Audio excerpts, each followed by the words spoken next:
الحمد لله رب العالمين والعاقبة للمتقين والصلاة والسلام على سيد الأنبياء والمرسلين أما بعد فأعوذ بالله من الشيطان الرجيم بسم الله الرحمن الرحيم سبحان الذي أسرى بعبده ليلا من المسجد الحرام إلى المسجد الأقصى الذي باركنا حوله لنريه من آياتنا إنه هو السميع البصير آمنت بالله صدق الله مولانا العظيم وصدق رسوله النبي الكريم الأمين إن الله وملائكته يصلون على النبي يا أيها الذين آمنوا صلوا عليه وسلموا تسليما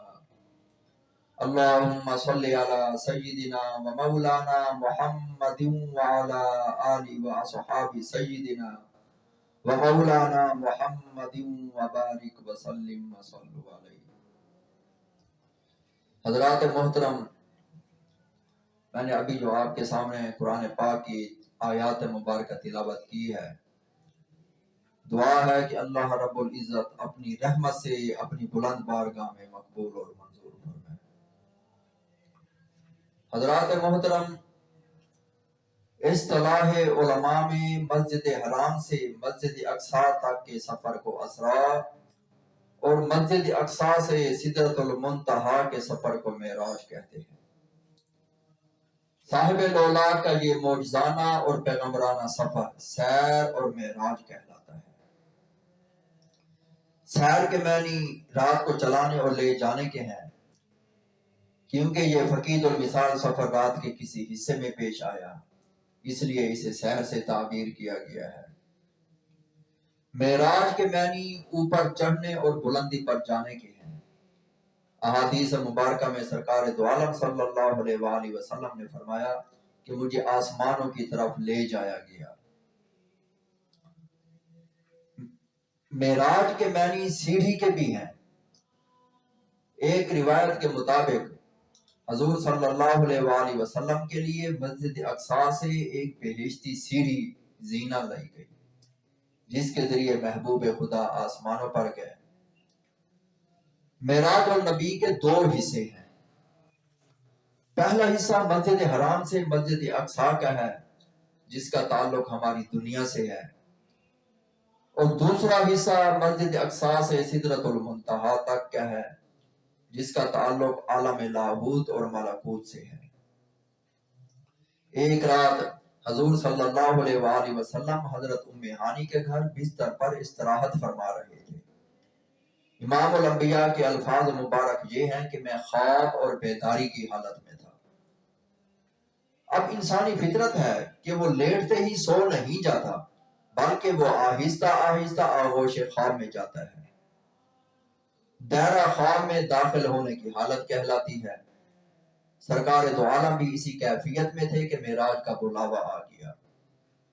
ایک روایت کے مطابق آپ صلی اللہ علیہ وآلہ وسلم حتیم کعبہ میں سو رہے تھے. ایک روایت یہ بھی آتی ہے کہ 3 شخص ہیں، ان میں سے ایک نے کہا حاضرین میں وہ پیغمبر کون سے ہیں؟ دوسرے نے کہا جو سب سے اچھے اور حسین ہیں. تیسرے نے کہا جو سب سے اچھے ہیں انہی کو لے لو. اگلی رات وہ تینوں آئے اور انہوں نے آپ صلی اللہ علیہ وآلہ وسلم کی نشاندہی کی اور آپ صلی اللہ علیہ وآلہ وسلم کو جگا کر وہ اپنے ساتھ لے گئے. اسی طرح علماء نے ایک اور روایت بھی بیان کی ہے کہ حضور پاک علیہ الصلوۃ والسلام شیب ابی طالب کے قریب حضرت ام ہانی کے گھر سو رہے تھے. آپ صلی اللہ علیہ وآلہ وسلم کی ایک طرف حضرت حمزہ اور دوسری طرف حضرت جعفر تھے. حضرت جبرائیل علیہ السلام ہے اور وہ آپ صلی اللہ علیہ وآلہ وسلم کو جگا کر وہ اپنے ساتھ لے گئے. معتبر روایات کے مطابق بزرگوں نے حضرت ام ہانی کے گھر سے معراج کے آغاز پر اتفاق کیا ہے. حضرت جبرائیل علیہ السلام نے خدا تعالیٰ کے حکم کے مطابق دروازے کا راستہ اختیار کرنے کی بجائے چھت کا راستہ اختیار کیا۔ اب چھت کا کھولا جانا اس بات کی علامت تھی کہ کوئی مافوق العقل واقعہ رونما ہونے والا ہے۔ حضور اکرم صلی اللہ علیہ وآلہ وسلم کے مکان کی چھت کھول کر آپ صلی اللہ علیہ وآلہ وسلم کا راستہ اور روڈ متعین کیا جا رہا تھا۔ خلاف عقل بات کو معجزہ کہا جاتا ہے، اور معجزہ انسانی عقل کو حیران کر دیتا ہے، اور معراج نبی پاک کا بڑا عظیم معجزہ ہے۔ اس لیے اس معجزے کو پایا تکمیل تک پہنچانے کے لیے اس کا آغاز بھی نرالے انداز میں کیا گیا۔ یہاں ایک سوال ذہن میں آتا ہے کہ چھت کھول کر جو سوراخ کیا گیا وہ کتنا بڑا ہوگا۔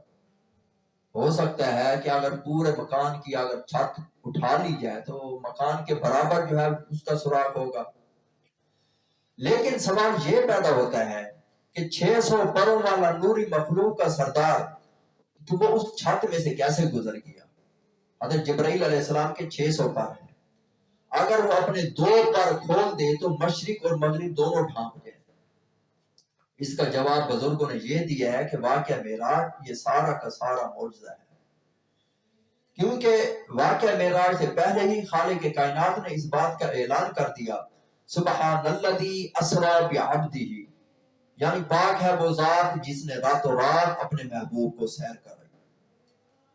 یہ یاد رکھیں، بلکہ ہر مسلمان کا یہ عقیدہ ہونا چاہیے کہ مالک کائنات بڑی قوت والا ہے، وہ بڑی طاقت والا ہے، وہ بڑی حکمت والا ہے، وہ ذات قادر مطلق ہے، وہ مختار کل ہے، وہ جو چاہے کر سکتا ہے، کیونکہ وہ مالک کن فیکون ہے۔ پوری کی پوری کائنات کا نظام ایک اسی کے اشارے پر چل رہا ہے۔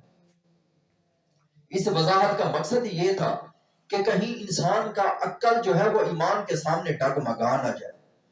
600 پروں کا مالک جبرائیل امین کا مکان کی چھت کے سوراخ سے داخل ہونا یہ بظاہر انسانی عقل کے لیے عجوبہ ہے، لیکن پروردگار عالم کی حکمت اور دانائی کے سامنے یہ کوئی انوکھا امر نہیں ہے۔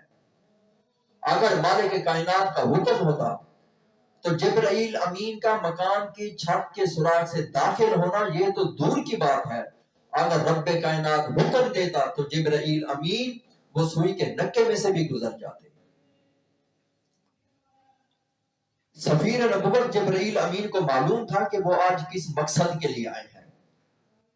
انہیں سرتاج الانبیاء کے مقام اور مرتبے کا بخوبی علم تھا، اس لیے نوری مخلوق کا سردار مکان کی چھت کے سوراخ سے اپنے پروں کو سمیٹتا ہوا دربار نبوت میں حاضر ہو گیا۔ حضرت جبرائیل علیہ السلام چھت کھول کر حضور صلی اللہ علیہ وآلہ وسلم کے مکان میں داخل ہوئے تو اب وہ اس فکر میں تھے کہ سرتاج الانبیاء کو کس طرح سے جگایا جائے، کیونکہ جبرائیل امین جو تھے یہ محبوب خدا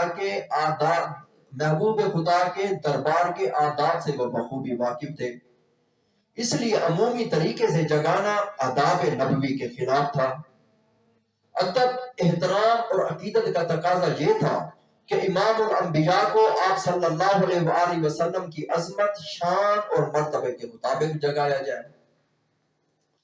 حضور پاک علیہ السلام بستر پر خواب راحت میں تھے کہ جبرائیل امین نے آداب کے تمام پہلوؤں کو ملحوظ خاطر رکھتے ہوئے نہ تو حجرہ طیبہ کا دروازہ کھٹکھٹایا، نہ کنڈی ہلائی اور نہ ہی روایتی انداز میں جگانے کی کوشش کی۔ کہیں ایسا نہ ہو کہ رحمت کائنات کے آرام اور سکون میں کوئی خلل واقع نہ ہو جائے۔ عموماً یہ دیکھا گیا ہے کہ کسی کو جگانے کے لیے کھانسا جاتا ہے، آواز دی جاتی ہے یا اسے جھنجھوڑا جاتا ہے، لیکن یہ تمام باتیں دربار رسالت مآب کے خلاف تھی۔ یہاں تو بلند آواز سے بات کرنا بھی اپنے اعمال کو ضائع کرنے کے برابر ہے۔ جبرائیل علیہ السلام کو خدا تعالیٰ نے کہا کہ اے جبرائیل، میرے محبوب پہلی دفعہ میرے مہمان بن کر آ رہے ہیں، اس لیے میرے محبوب کو جگانے کا انداز بھی نرالا ہی ہونا چاہیے۔ حضور سرور کائنات رحمت للعالمین ہے، آپ 2 جہانوں کے شہنشاہ ہیں، قیامت تک آنے والے لوگ آپ صلی اللہ علیہ وآلہ وسلم کی غلامی کا دم بھرتے رہیں گے۔